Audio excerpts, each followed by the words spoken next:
So, hi. So, may re-review tayo today which is itong M92 ng Double Bell. Okay, so ito yung first air soup na nabili ko. Though, nakapaglaro naman ako dati yung mga ano lang. Mga spring type. Alam mo yung isang kasa, putok, isang kasa. So, sige, review natin. So, M92 by Double Bell. Ito siya. Ito. So, yan. So, actually, yung binili ko to, itim talaga to. Okay? May kita nyo, may mga spot pa siya ng, siguro, yan, may mga itim-itim pa. And, ayan din. And dito, may kita nyo. So, ito kasi, binili ko to, itim. Actually, ang plano ko bilhin yung WE, kasi may silver. Ang Double Bell kasi, black. Though may silver sila, pero itim to. Itim to. Eh, nagustuhan ko kasi yung sa WE, which is, eto lang yung itim. Ginaya ko talaga. Kaso, ang pinagkaiba lang kasi sa WE, made in Thailand, eto China. Pero, well, okay naman. Sabi ko, sige, bilhin ko. Tapos, bumili ako agad na, after 2 days, brand new pa siya, bumili ako, strip sole. So, kinuskus ko yan. Pero, ayan. So, titignan nyo, ayan siya. Lapit ko. Magazine niya, ito. So, ito, nilalagyan to ng gas dito. Mamaya papakita ko paano lagyan ng gas. And magte-test fire din tayo. Dito muna tayo. So, baklasin natin. So, ito yung loob. So, yan.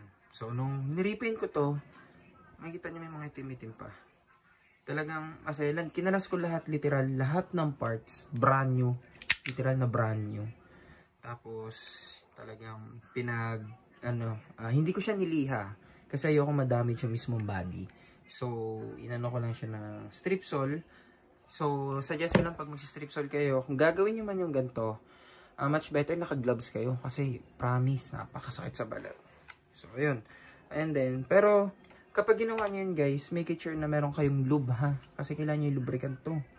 Yung mismong lube, hindi pwede mantika lang or kung ano yung mga pang motor. Meron yan. So, ako bumili ako sa Shopee nun. Tapos, may kita nyo may itim pa yun dito. Dating color niya. Hindi ko pa kasi tapos. So, ayun. Kinalas ko lahat na spring and especially spring are very important here in your air soup. Kasi, kapag may isang nawala, sabog ang air soup nyo. Trust me. Okay? So, yes. Ayun. First time ko magka-air soup. Tinarada ko agad. Ginawa ko silver. And pinaglaruan ko. So, ayan. Makikita nyo. So, eto, mamaya papakita ko yung paano maglagay ng gas. And then, yung pag-test fire natin ito. So, yun lang. So, kapag binili nyo kasi ito, actually, dito na to. Ito, kasama rin to. Yung sa air pump. Tama ba air pump? Guys, you can correct me na lang sa comment kung air pump map tawag dito. Basta yun, alam nyo sa air soup, yung, air soup, sa pellet yun, yung nababali, yung parang clip, yung gano'n, ng bata tayo. So, ito yun. May pamalit. Actually, this is a plastic. And by the way, full metal to ha. Hindi, paano ko ba explain? Hindi siya literal na bakal. Pero bakal siya. Mabigat. Pati yung, pati yung kanyang magazine. So, kapag bumili kayo nito, nakikita nito. Yun. May pa-sticker sila.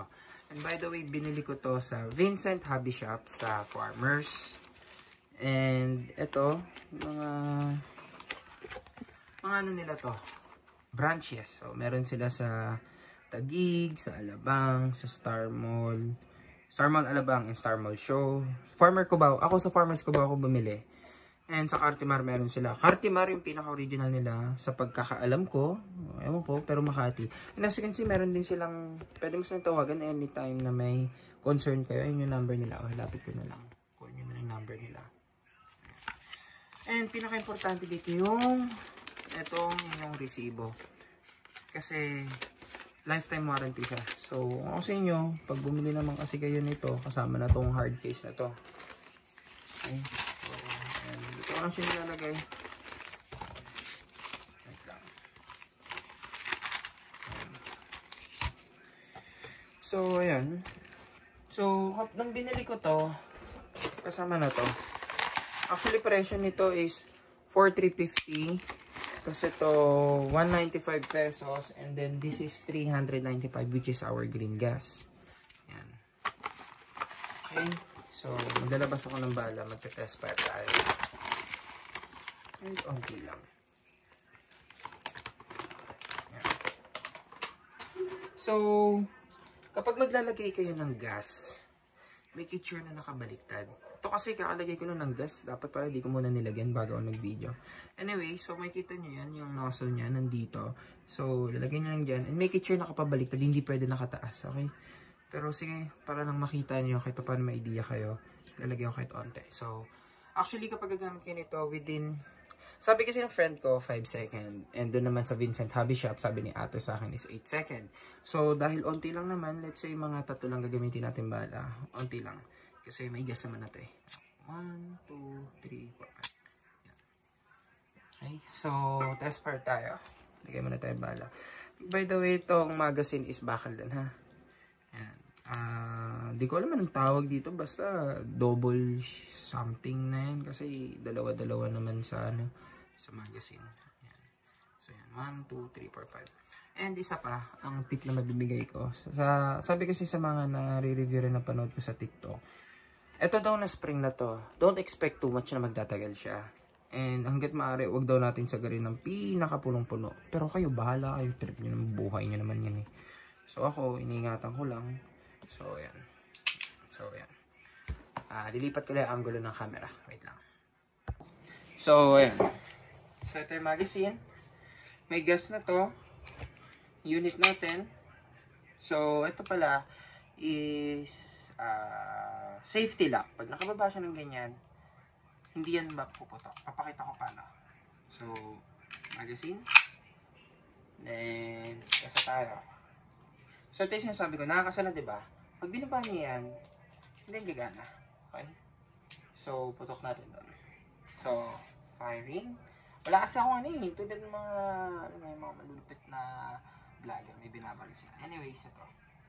1, 2, 3. 1, 2, 3, 4, 5. So, yan siya. Pag wala na siyang bala, automatic na siya magbubukas.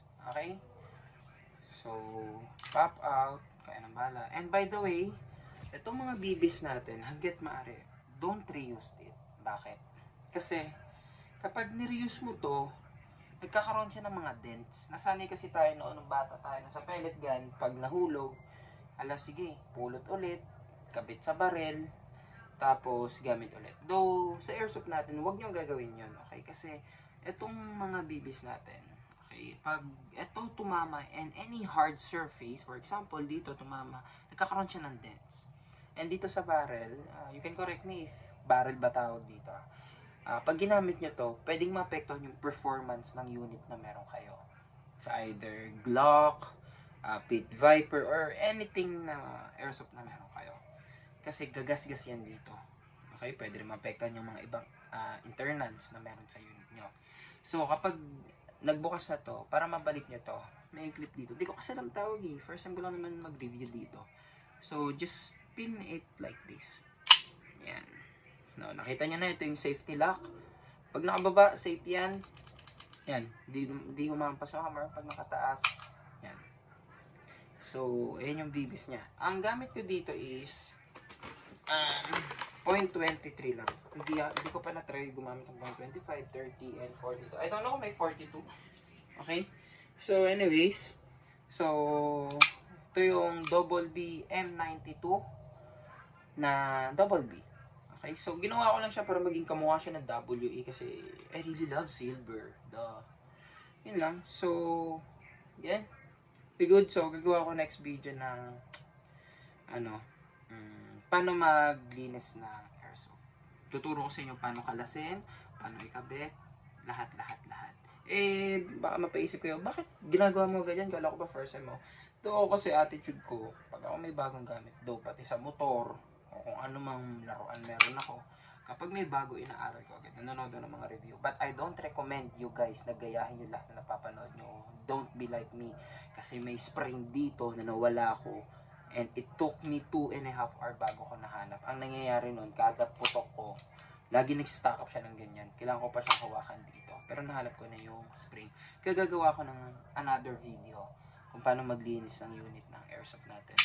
At paano ingatan na wag mawala yung mga spring na meron tayo. Okay? Goods pa tayo. Peace out. Thank you.